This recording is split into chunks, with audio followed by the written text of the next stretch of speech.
Welcome back to the Lonely Basement Roadshow Edition. We are driving in the slop. It had snowed and iced and rained, and now it's raining, but it's borderline cold rain. And we're driving south, so hopefully the roads are alright. Everything else is covered in snow and ice. The roads seem okay, but everybody's brake checking, like right now. But I thought I'd just turn it on and amuse myself on my ride for a little bit.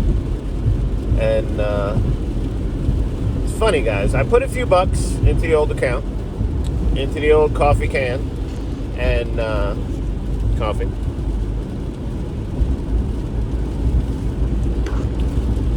Sponsored by Quick Check. Do I get paid? And I've been looking at cards for the last couple of weeks, not buying anything, and I have a watch list on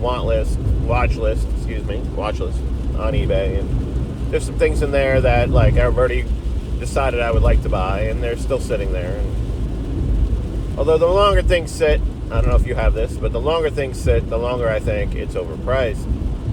Yes.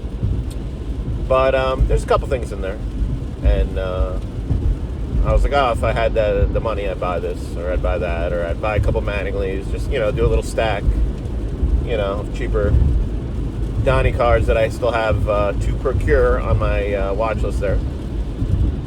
But it's funny, guys, for me, as soon as there's money in the account, I get very stingy and very picky.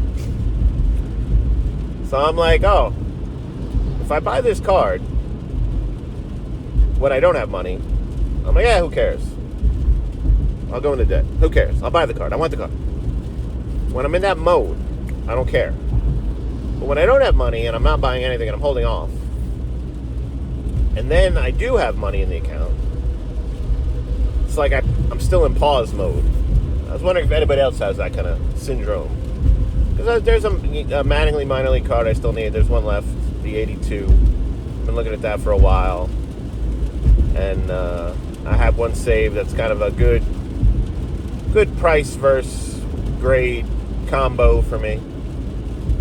And I've been looking at them since a national, because I have the other minor league cards. It's the only one I don't have of the real official major minor league cards.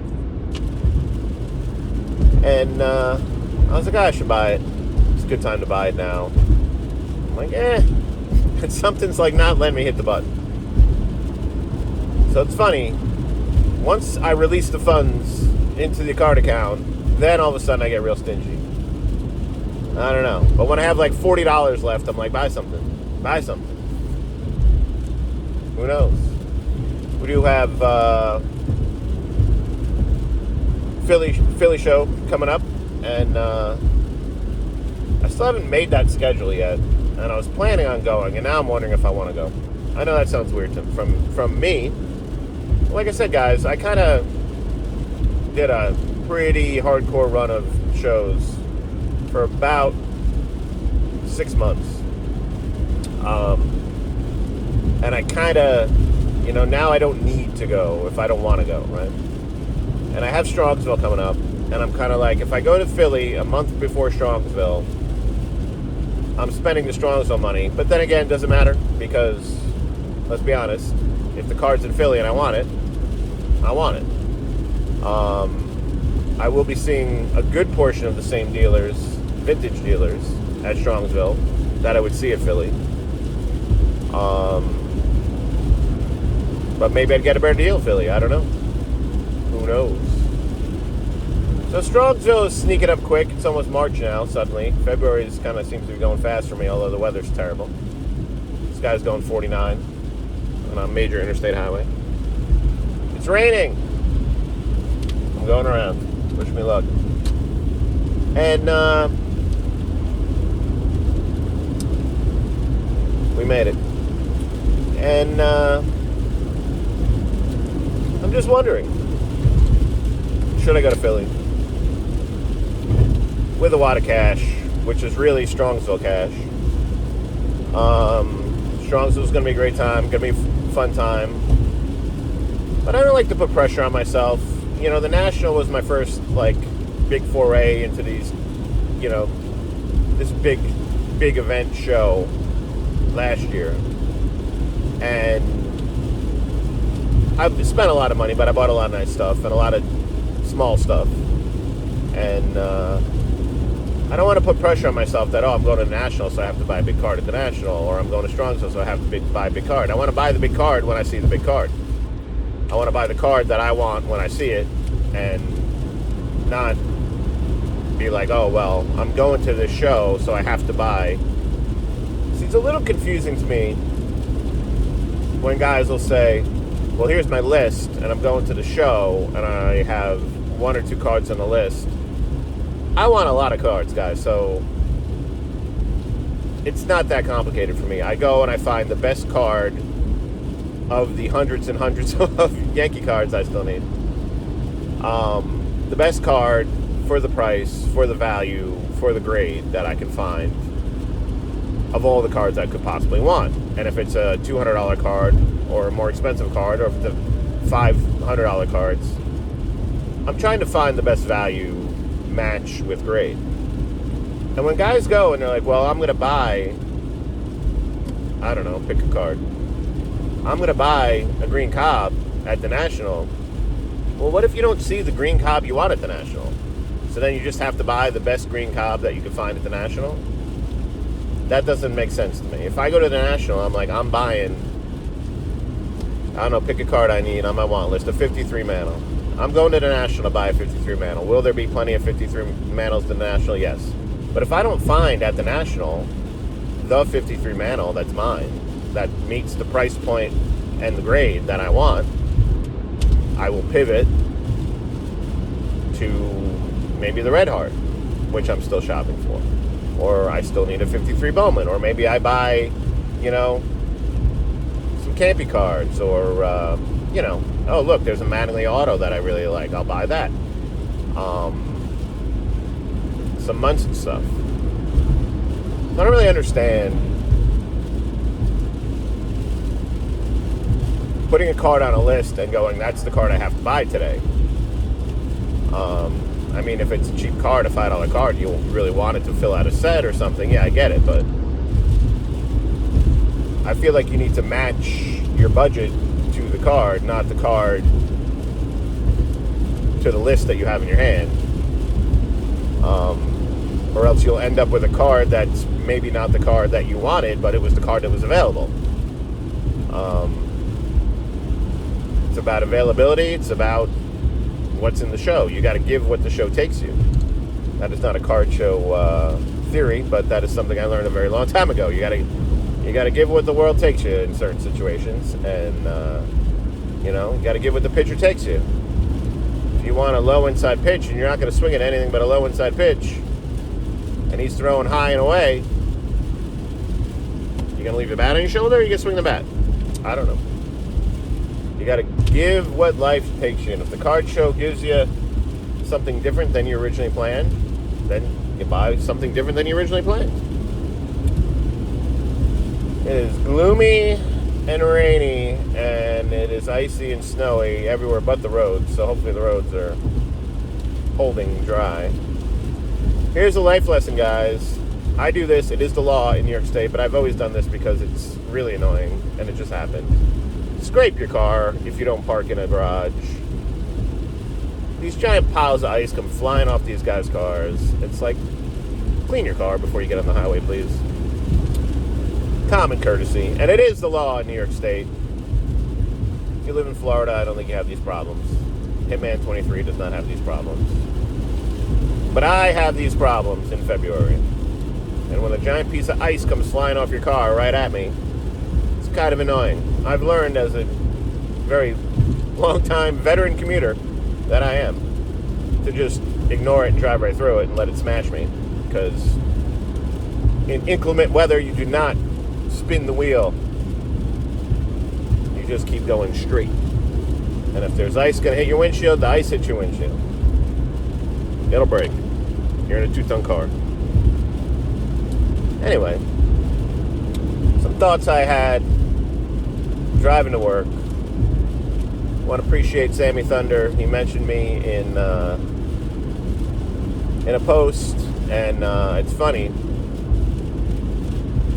First off, really appreciate it, Sammy. Thank you. And I left him kind of a thoughtful message because I'll get to it and then I'll give the message.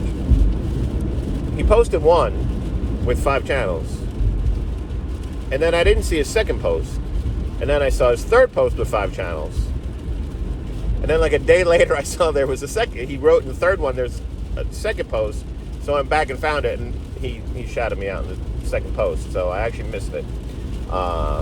The original day it came out. So, but the point is, he mentioned about subs, and he mentioned on the live the other night, and it's true. Like, we don't care.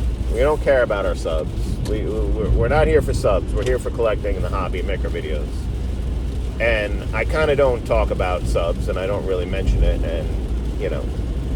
But yeah, you know, I'm not saying it's a vanity project, but if you're literally putting yourself out there and absolutely 0 people are watching it, what's the point? I don't need 1,000 subs tomorrow. But if I had 1, would I still make videos after a while? Maybe I would. I don't know. Maybe I wouldn't. If Andrew and Orlando are the only 2 people watching my videos, would I still make them? Probably.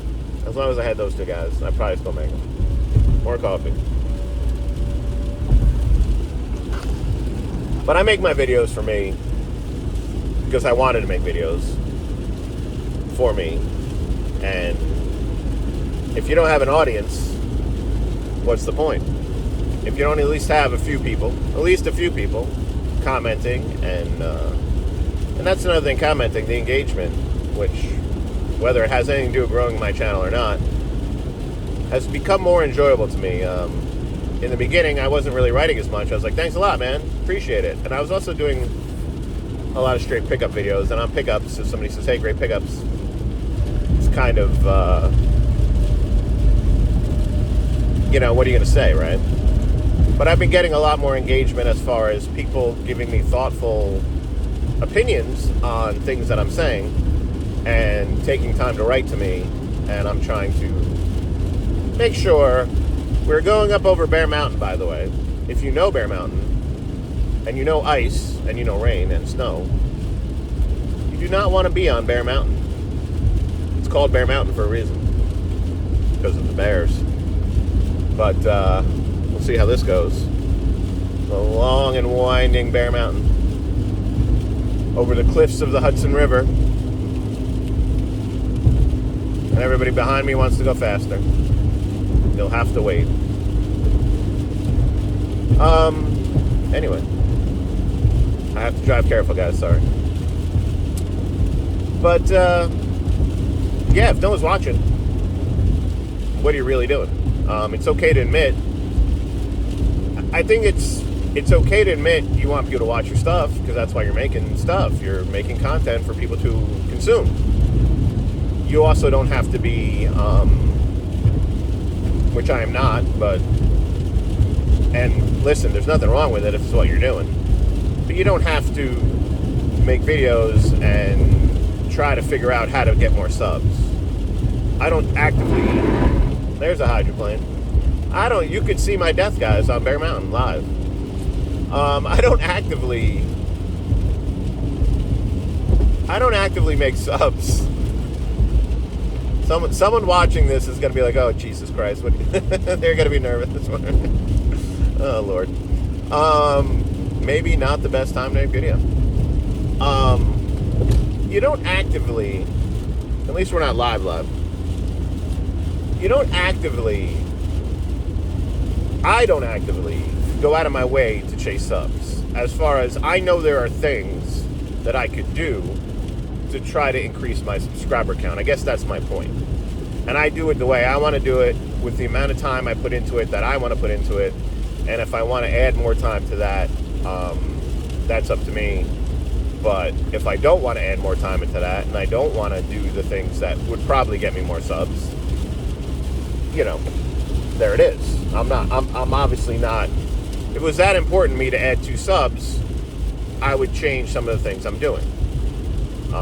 There's some basic stuff. I mean, there's a lot of challenges that getting subs in YouTube. But I think that, you know, I went to how many card shows last year, and I didn't film any content. I know I could film content, and I wouldn't mind filming content. It's just coming back with the content, and then slicing up the content, and then doing voiceovers. That seems like work. Maybe I would enjoy it. I know my personality. I'm pretty sure I would not enjoy long editing sessions. Pretty sure. I suppose you never know. But I'm pretty sure I would not. I get very jittery when I have to do things for too long on the computer. I do computer work at work sometimes, but I have to do some work on the computer, then get up and move around, and then go do a little more and get up and move around. I can't sit and stare and move the mouse. I actually literally will get I will literally get like a panic attack if I'm trying, like I'm cutting and I'm moving, like I need one more second. And when I first started making my videos, I actually used to clip the hitting the button. And like the 3rd or 4th time, I tried to move that little thing on my phone like a little bit, and it was like not working, and it kept going back, and I freaked out, and I was like, whatever, I'm leaving it. I'm leaving it. And ever since then, I left it. I'm not good at that type of stuff. Doesn't suit my personality. But there are ways to get more subs. To a point, I think, when you're a newer channel. I think at a certain point, you know, if I want to rip some... I got a lot of wax. I want to rip some wax and put up shorts ripping some wax. Get you a lot of quick hits, a lot of views on shorts. I don't mind doing shorts because they're fast. I don't like ripping my wax. I like my wax sealed. There you go. So, the point is, there are things you can do to get more subs, but I just feel... Let's start here. I don't have a laptop or a desktop in my house. I have my work laptop, which I would never use to do anything but work, because my company can literally track every keystroke, and I just don't do things like that on my work laptop. It's literally work and that's it, nothing else. So I'd have to buy a setup. I would have to start there, which is not crazy, but it's, you know, hundreds if not thousands of dollars that, you know, by the time you get programming and you get all the bells and whistles. Even if I bought a used laptop and, you know, a program real quick, once I got into it, would I be like, oh, I need more, and I'm spending money on digital. My phone seems to work fine. But once in a while I do have ideas, and I'm like, I do have ideas, and I'm like, oh, that'd be cool. Can't do it, but it'd be cool. But if you're not going to put the time in and you're not going to have the equipment to do it, you can't do it. And let's be honest, with one shot on an iPhone, you cannot do certain things, like turn the camera around. So anyway, the point of all that ranting was, I appreciate Sammy for shouting me out. I appreciate the sentiment that, yeah, I mean, we do care. I'm not gonna, you know, make a video, you know, trying to figure out how to get more subs, but I'm gonna keep doing what I do, and if it changes a little bit over time, it's because I want to change the direction of the channel. I've watched a lot of people's channels, older videos. By the time, if you stay with it, by the time you get to year 2, 3, a lot of people's videos definitely have upgraded in the editing and digital department. So people do get the itch, and maybe one day I will get the itch to do a little more. But right now we're kind of a point and click kind of channel. Everybody's going slow. Fun. All right, well, that's what I got, guys. A little rant, a little car rant while we traverse the Bear Mountain Bridge and go over the Goat Trail. If you know the Goat Trail, you know. All right. You all have a great one.